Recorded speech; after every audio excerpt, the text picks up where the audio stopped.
All of this is a game, but you forgot that you are playing.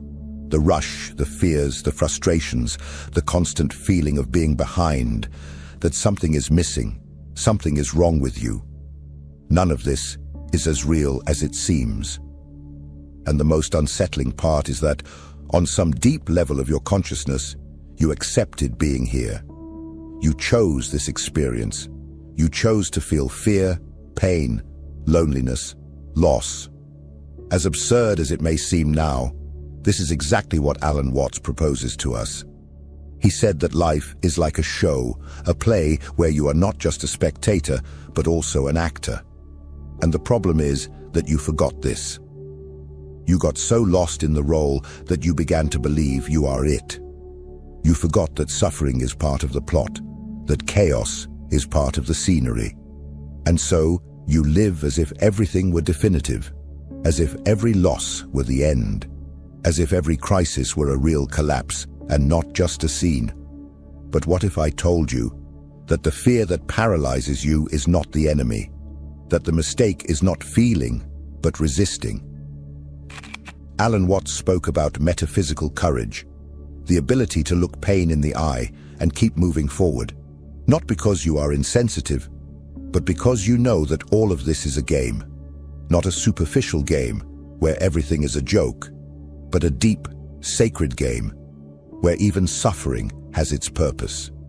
How many times have you found yourself trapped in a cycle of worry, as if your mind were peeling an infinite onion, always with another layer of anxiety hidden beneath the previous one? You worry about money, then about health, then about the future, about others, about everything.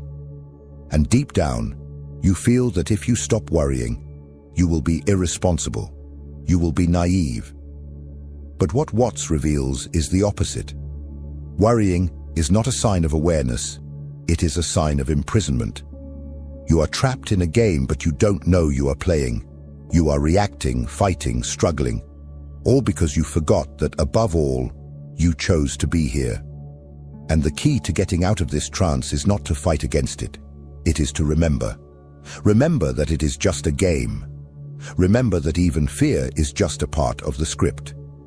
And then, when you truly accept this, something changes.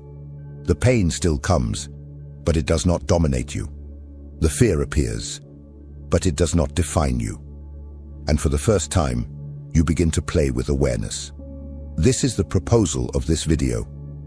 Not to convince you of a new belief, but to invite you to remember what has always been there, behind all the layers.